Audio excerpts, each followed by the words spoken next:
Hello, Stitchers. Welcome to Stitch Please, the official podcast of Black Women Stitch, the sewing group where Black Lives Matter. I'm your host, Lisa Woolfork. I'm a fourth-generation sewing enthusiast with more than 20 years of sewing experience. I am looking forward to today's conversation, so sit back, relax, and get ready to get your stitch together.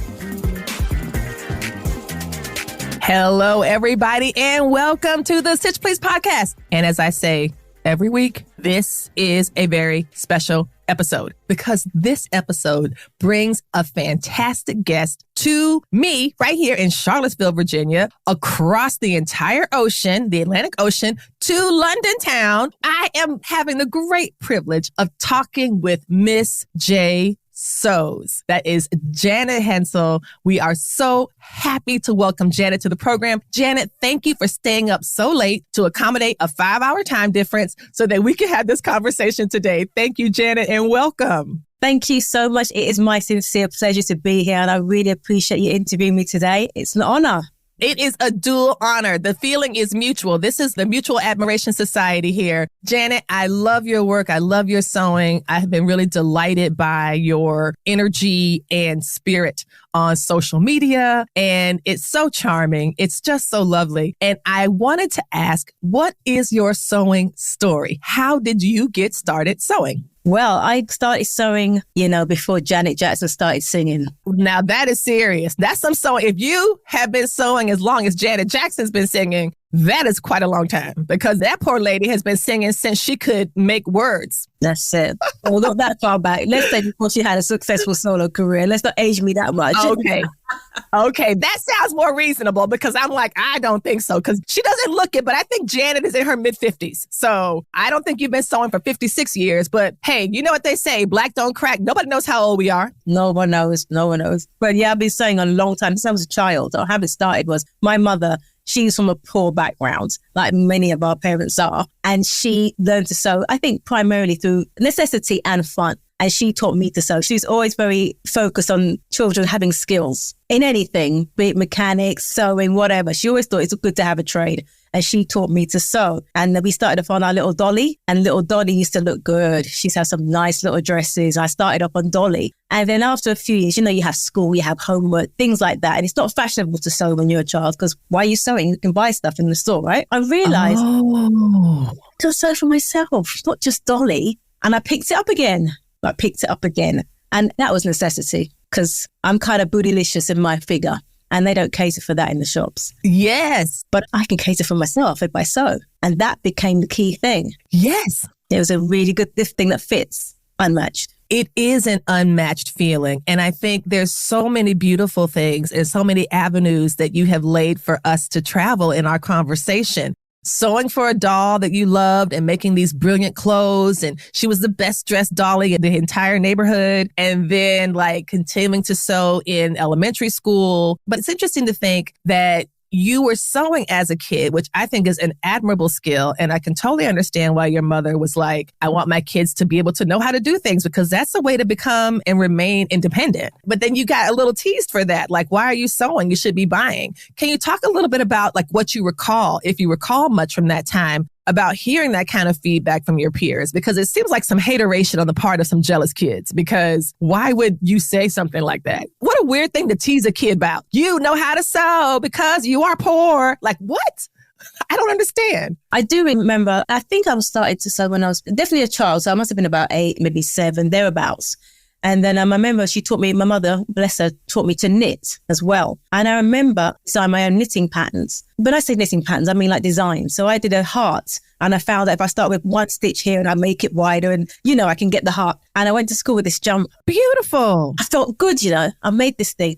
And I remember they kind of clown me for wearing this. And I see these designs in the store now and I'm like, you were ahead of your time, girl. But yeah, it wasn't really the done thing. You were ahead of your time.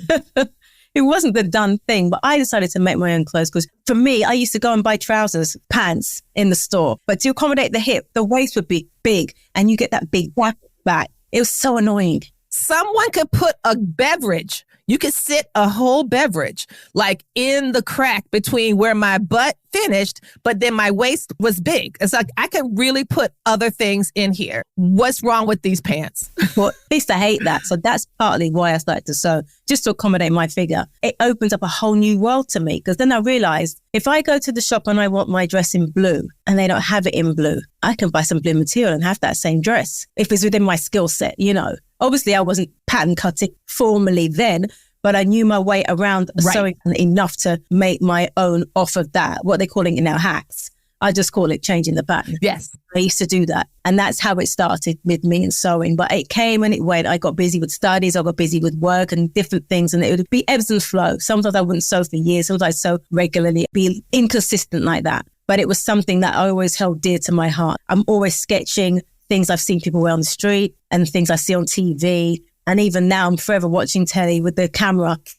That's nice. That's nice. I'm always doing that. I love that so much. I do the same thing. I have so many pictures in my phone of clothes from television. Not that much because I don't watch that much TV, but I am not above stopping strangers. I have stopped so many strangers and said, may I take a picture of your outfit? I will not include your face. You've done that? Ray, I haven't done that. You know what? People kind of like it. I honestly think it's flattering. It is. I think if someone stopped me, imagine, Janet, you know how we are. If someone stopped us in a Me Made and said, I love your outfit so much, can I take a picture? What would we say? Yes. Oh, yeah. Of course, that is what it's for. Yeah. Right? I am here to be seen. I think that's true for many people. When they go out, they want to dress themselves in such a way that they can meet the day and meet whatever needs might come throughout the day. And if your outfit that is chosen for the day happens to snag my attention, congratulations to you. You must be well dressed. Yeah.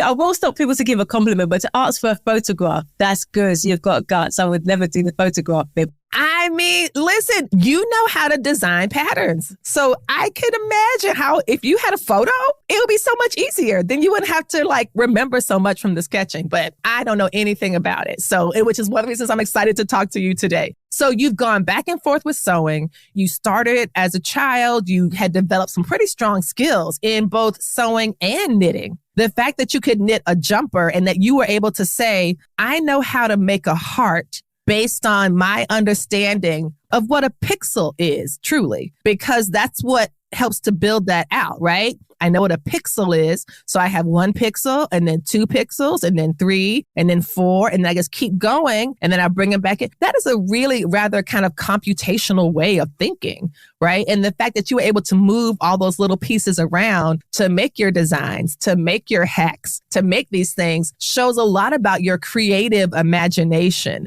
When you are in between sewing, what kind of things do you do that kind of keep the sewing engine or the sewing energy fresh? If you've been on a long hiatus, what brought you back from the on again, off again to where we find you now, where you are Miss J Sews? Talk a little bit about that, because now it seems like you're absolutely committed now, right? Because you've got this wonderful social media and also the new pattern that we're going to discuss.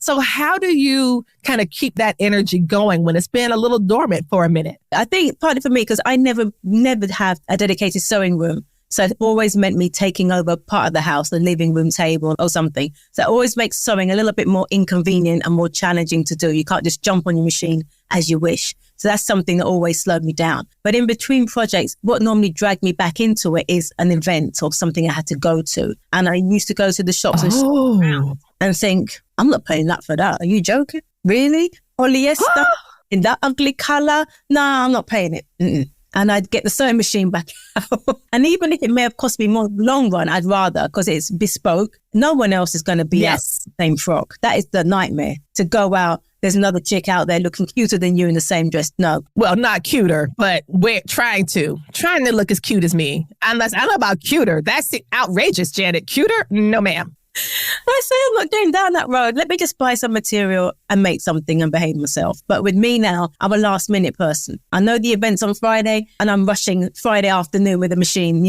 risking my life and limb. Oh my gosh. I love how you could be motivated to sew by indignance. You are at the shops, you look at the price tag, and you are instantly indignant. This is how many pounds? Are you kidding me? For something that I can make for a mere fraction of the price? And then you go and do it. Like, that is wonderful. I mean, the garment workers need a fair wage, to be fair. Of course, of course. I don't mean in that sense. I mean, for example, it may be polyester and not even a nice quality polyester. And I'm thinking I'll be sweaty by the end of the night in this. Even a viscose or maybe a linen mix or a cotton, something that lets a bit more breathe in it. Breathability. Yes. And then you go to the shops and everybody's got the same dress, but in a different length. And it's like, I'm into trends because they're short-lived. Yes. Too short-lived.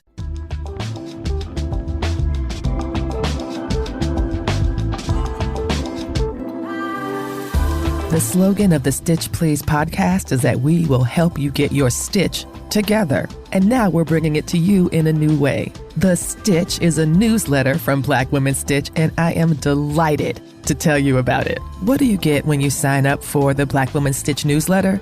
You get to hear what's happening with Black Women Stitch in the Stitch Please podcast.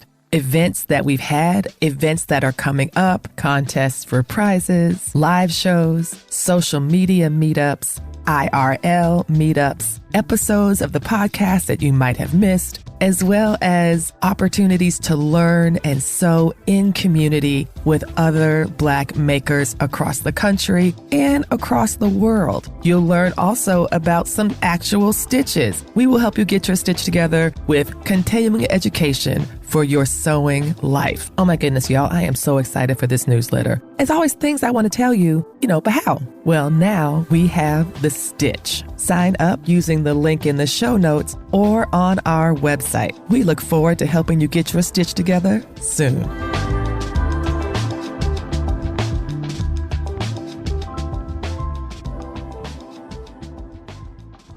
And it is absolutely true. Garment workers do need to be adequately compensated. And unfortunately, a lot of the things that you are seeing in the shops, the stuff that is polyester, the stuff that is mass manufactured, those workers are not being compensated for the work that they're producing. So it really is this kind of vicious circle of consumption and discarding, like buy it, wear it, throw it away, buy it, wear it, throw it away. And this is another thing that sewing can reduce, is that it is a form of sustainability, because the pieces that you end up making, you tend to hold on to them a bit longer, as you said, because it's bespoke. It is made to your body. It is made to what I call my booty blessings that the Lord has given me. Yeah. Yes. I understand that totally. Yeah.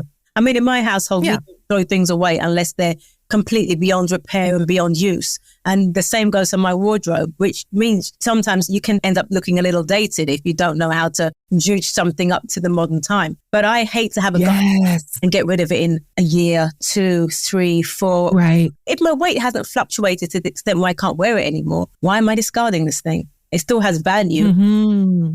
Add something to the cuff, do something, but don't really just discard it. And I don't like to throw things away senselessly. So I think that's so wise. That is so wise, Janet, because what I'm hearing you say is that when you make a garment, you don't really have to just make it once. And what I'm hearing from you is like, even if you do end up sewing a garment and it's like, say 7 or 8 years old, if it doesn't seem as modern or up to date as you might like, I have pieces that are also kind of on the older side, but because I don't believe in trends, if I still like it, I am still wearing it regardless of what the trend might be, because the trend doesn't determine what I wear or don't wear. But if you're concerned about a kind of update, you could kind of go back in, like you said, and make it shorter. You can add some lace or some fringe or some whatever. You can make the sleeves shorter. You could do all of these things, all of these wonderful modifications that can extend the life of the garment. And I think that's really wonderful. It's so great. Speaking of garments, I want to ask about this garment. I saw this on your page. If you are a Patreon member, you are lucky enough to see me and Janet's beautiful faces. And you will also be lucky enough to see this stunning dress that is really quite lovely. This is a strapless gown. I'm not sure if that's called T-length, just below the knee. and it looks very full. I'm not sure if you have a crinoline underneath. The bodice part is very well supported. And I know that's not easy to do. Can you talk a little bit about this dress and where this was in your process of sewing? Oh, this is a dress from a few years ago. And how I discovered this dress, it was, I think it's from Craftsy a long time ago, Gertie's bombshell dress. I don't know if you remember that. Yes, I do. Right. And that was before I joined social media, because what I would do back in those days is I would look at other people's blogs. So I was familiar with people from their blogs, but I never interacted. I was always in the shadows. And I saw this on somebody else's feed. And by then, I think it was a discontinued class. But Craftsy customer service back then was hot. I contacted them and she let me have access to the class anyway, which was really nice of her. And so I think the top, if I recall now, is Gertie's bombshell dress, and the bottom is a circle skirt I drafted myself, if I recall. Oh my. So this is the hacking that you talked about. So even in this dress, you took the bombshell, but you didn't take all of it. I think I might have bought that same pattern. Is it the case that the bombshell was a sheath dress traditionally? Was it a sheath? It's a tiki dress with a ruching at the side or something like that, if I recall. It's very nice. Okay. For my purposes, I wanted this to wear out and I knew I'd be dancing. So there was no room for error with that bottoms, because I'm one of these over-enthusiastic dancers. I had to make sure that this clothing business was on point and the waist stay was properly done. And when you zip up, it's tight. Yes. You know what? Yes, it looks like it. It looks like it's holding everything in the exact right place. And it looks like the kind of dress that you really can dance in. Like the fullness of the skirt must be a delightfully fun thing to spin a turn in. I bet it flares out like really amazingly. And then with the hands up, you are taking no prisoners. You are enjoying and living this dress. You are making this dress do what the dress was meant to do. And you intended the dress to be danced in. And so I love how you said, you know what? Some folks would think that a strapless gown was meant to be something to be observed in or maybe photographed in, but not something to move around in. And I think that sometimes I do get a little frustrated with some of the patterns, not too many, but sometimes I look at a pattern and I'll say, what do you expect people to do with this? Like, this all needs more than what this pattern is meant to be giving it. Because if you really want someone to sew this up and put it on and walk, it needs to be better than it is currently. Like, you have not done a good job with this part or that part. And these are like commercial patterns that I have paid for. And I'm like,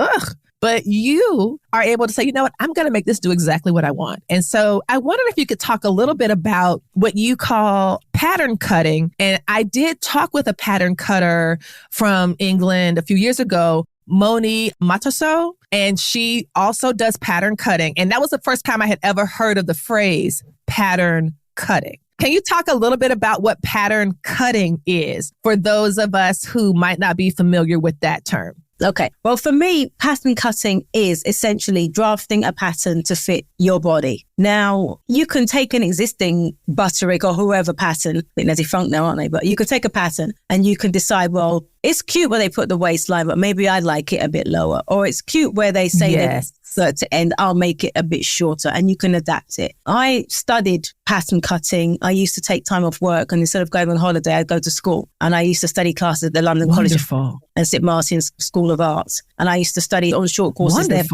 And I was lucky enough, I studied with Denick Dunman Cho. He's written a pattern cutting book that's quite well known. I studied under him, which is quite wonderful. So I've been mucking about with patterns from an early age, because I used to figure out that they may have straps. Maybe I don't want the straps. Maybe I'd like the straps to be different. Maybe I'd like a sleeve, and I'd muck about from then. But then I realized there is a formal way of doing things. Let me see what formally trained people do. And that's when I learned how to use blocks, as we call it. I think you say slopers and things like that. And yes. Because for me, in anything, whether it's shop bought or made, fit is king or whatever. Yes. And for example, with the bustier dress you just showed there, with the fit, I feel comfortable. I feel happy enough to walk in a room. I can dance. I can even eat and feel good. Mm-hmm. When fit's off, you lose confidence, no matter how good you look. And for example, I went to a party and I sat in a dress I'd bought from the store, but it was a nice dress. But it rode up a lot when I sat down. And I remember sitting down and doing the pulling down thing. And an older came to me and said, "Girl, what's wrong with you? Why you pull down your skirt every minute, so what's wrong with you?"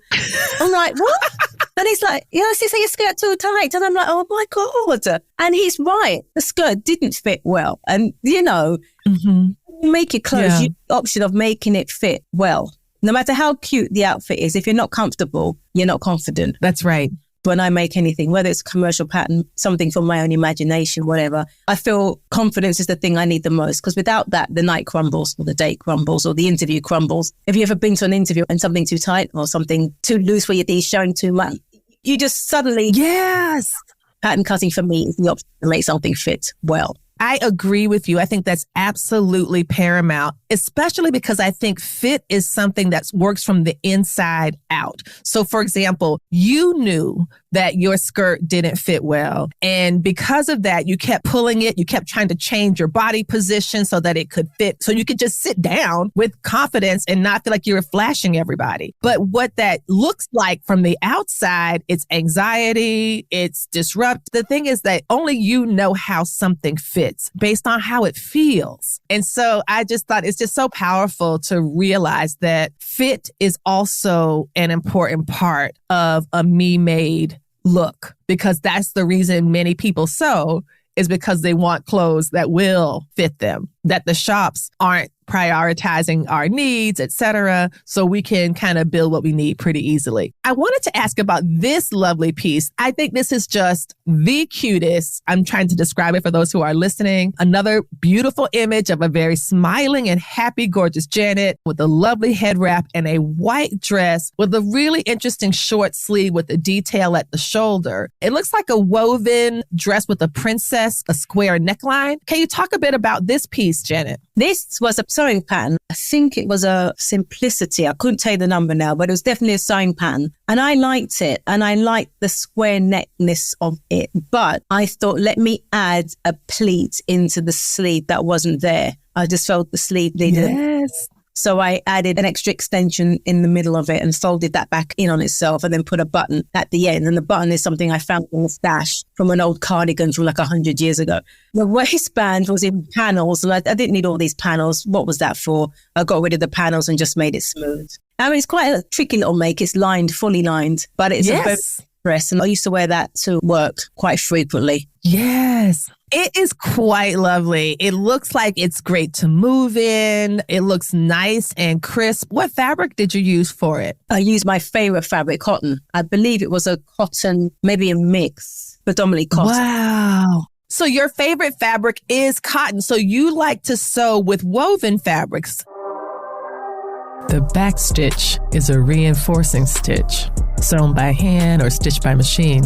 The back stitch is a return with a purpose. On the Stitch Please podcast, our new Backstitch series will recall early and or favorite episodes of the podcast. And the best news, it's hosted by you. Yes, you. Thank you, you. Do you have a favorite Stitch Please podcast episode? Let us know by leaving a voice memo on our website. 5 minutes max. Let us know what episodes you love and why other people will love it too. And if we use your message on the show, you will receive an honoraria. So remember, the backstitch makes a seam stronger.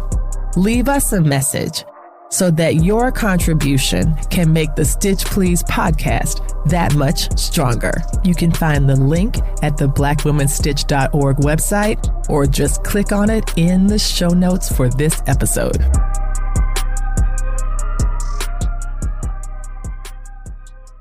What draws you to woven fabrics more than knit fabrics? That's a very good question, actually. I mean, knit fabrics have their place, obviously, for workout gear and things. I think mainly probably because of my style of dressing. I've never been very good at casual clothes, if that makes sense. Oh, yes, it does. I'm the type of person where somebody will say, oh, you look dressed up. I'll give you an example. I was on the jury service. We had a short trial and then they called us back for another long fraud trial. And we were like, oh, anyway, I'd come to court and I'm at court. I'm not the defendant, but I still need to look nice. People would come in jeans. The judge is there and I can't come in jeans. No, I can't. My mother would be so upset with me coming out in jeans to court.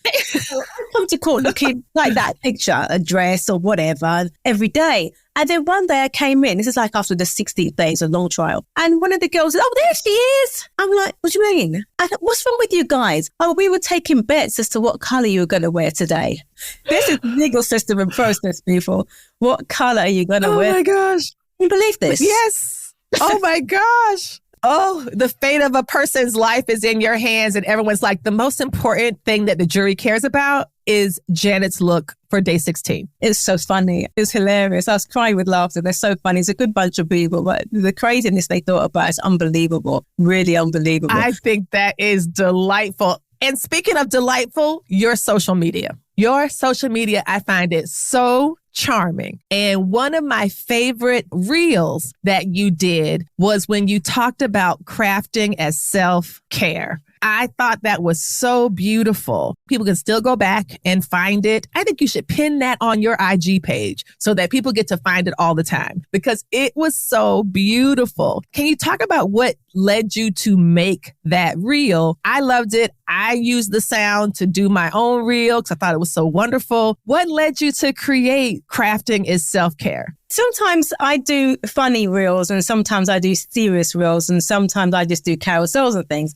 And on this day, I thought, let's do something from the heart. I did one before from the heart when I spoke about my mother teaching me to sew. And I thought crafting is self-care. It is. Whether you're a carpenter, a seamstress, a dancer, whatever you do for your mental health and fun, it is self-care. So for me, that was sewing. If you've got time and the resources to do so, it's a nice thing to do. You can do it peacefully, some hand sewing, or you could run up a quick outfit for a night out, whatever it is. It's nice to do something and see a result at the end. And I thought, let me just make a reel about something that makes sense. And to see that it resonated with you, it just really gladdened my heart. It's so nice to see that something you think and feel can have a reaction to somebody else. And I thank you for that. It was really a nice feeling. I did another, tell me the outfit that you like wearing the most or whatever.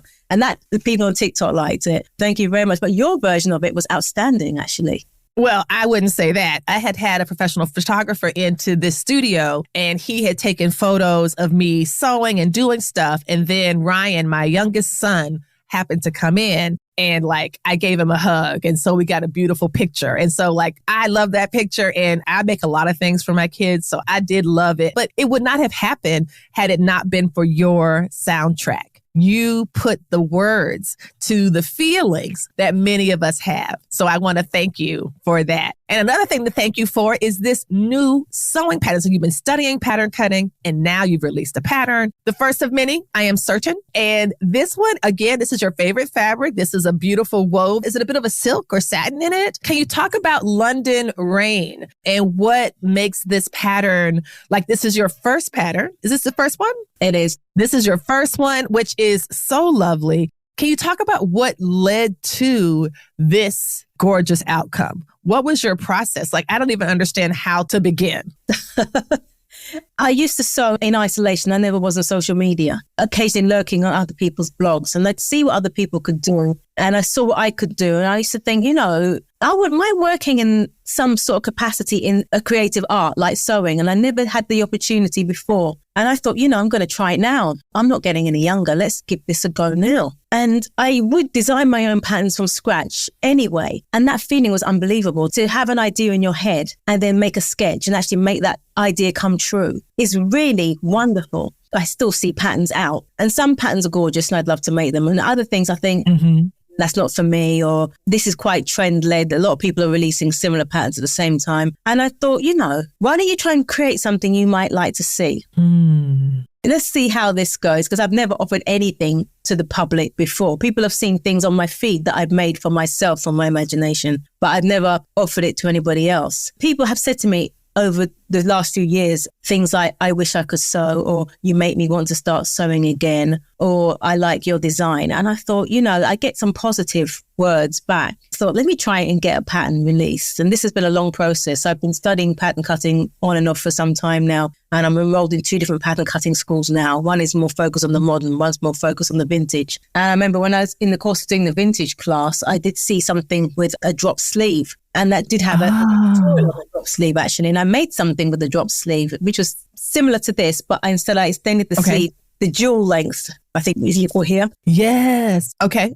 I love this drop sleeve. And I thought, let me develop a pattern based around the drop sleeve. So I thought I'd do something more modest, maybe wear for an event or for a summer wedding, something like that. Because I could have done something backless or whatever, but I didn't feel like it for this dress. I thought I'd do something a bit more modest with a higher neck and elbow length sleeve and show the volume of the sleeve, because I made it exceedingly gathered across the bicep. So you get the volume. Yes. That's what I did. Yes. It's a lovely result. I mean, a statement sleeve is one of my favorite things. And I am loving how you said, you started with the sleeve. The drop sleeve was the thing that kind of sparked your imagination. And it's like you built the garment around that. Okay, so you got the sleeve, you've attached it to the bodice. And so that top half is done. How did you decide on what the skirt would be? I wanted to keep it in a vintage sort of vein. I wanted to have a pencil skirt. Obviously, you need to walk in a pencil skirt. I do remember the time when I trained in a pencil skirt and couldn't lift my leg and a man had to hoist me in. So I thought, no, this needs some sort of movement. I incorporated it to it. So I made a kick please, a walking vent. So when you walk the back. A walking vent. Yeah, so it's still closed. And if you notice in vintage dresses, if you go back to series like Mad Men, if you look at a lot of women's dresses, she has that sort of walking vent as opposed to this split where you see skin. This opens, you don't see anything, but you can move. So that's how the back of I'm partial to a pencil skirt, I must say. Yes, and it absolutely works. It absolutely works. It is lovely. And I love the name London Rain. My plan was to name one of my children Rain, R-E-I-G-N, because I loved it so much. And we ended up going with family names instead. But if we had not decided that, one of these children would definitely be named R-E-I-G-N. How did you decide on London Rain for the name of this pattern? What made you choose that, or what energy do you want folks to kind of receive from it when we hear the name? I made a conscious decision not to name anything after females, because a lot of things are named female names. And I thought, I'm not going to do something I feel at the time. And I thought, well, London, I live in London. I'm from London. I'm raised in London. London's a good one.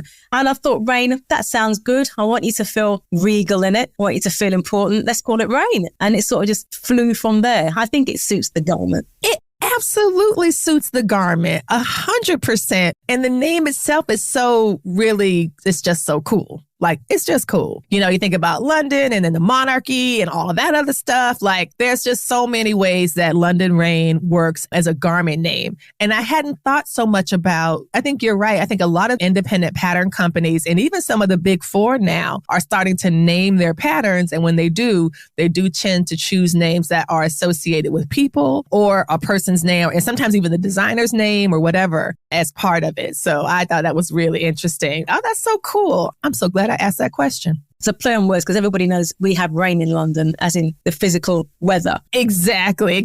I have heard that it rains there a lot. I've yet to go to England, but I have heard it rains a lot for sure. And now I know somebody that lives there. It's you. So now I can contact you. You can show me the sewing scene in London and take me to the shops and all that stuff. So that I would totally love. Now I'm going to ask you the last question since we're wrapping up here. This is a question I ask all guests. Okay. The slogan of the Stitch Please podcast is that we will help you get your stitch together. We will help you get your stitch together. I'm going to ask you, Miss J. Sews, what advice do you have for our listeners today that will help us get our stitch together? I say two things: know your body and fit. And when I say know your body, there's trends, but maybe that trend isn't for you. Maybe you're not going to feel comfortable when you try on that trend. So know what fits your lifestyle and fits your body. And when I say fit, I mean actually as well, know to fit your garments to fit you. Even if the garment is made from a cheaper fabric, once it fits you, people won't even notice. I love it. That is genius advice. And on that note, thank you so much, Janet, for being here today. This has been such a delight. Truly, truly. I am so grateful. Thank you so much for having me. I do appreciate it. And maybe we'll do this again one day. Absolutely, yes. And we also have to add, Janet has been incredibly generous in offering a 35% discount code for her London Rain pattern. We will include that in the show notes. So when you look at the episode online or in any of your podcast players, you can find the discount code and the link to the pattern. All of that will be there. Janet, thank you, thank you, thank you. Thank you so much, Lisa. Thank you very much. You've been listening to Stitch Please, the official podcast of Black Women Stitch, the sewing group where Black Lives Matter. We appreciate you joining us this week and every week for stories that center Black women, girls, and femmes in sewing. We invite you to join the Black Women Stitch Patreon community with giving levels beginning at $5 a month. Your contributions help us bring the Stitch Please podcast to you every week. Thank you for listening. Thank you for your support. And come back next week and we'll help you get your stitch together.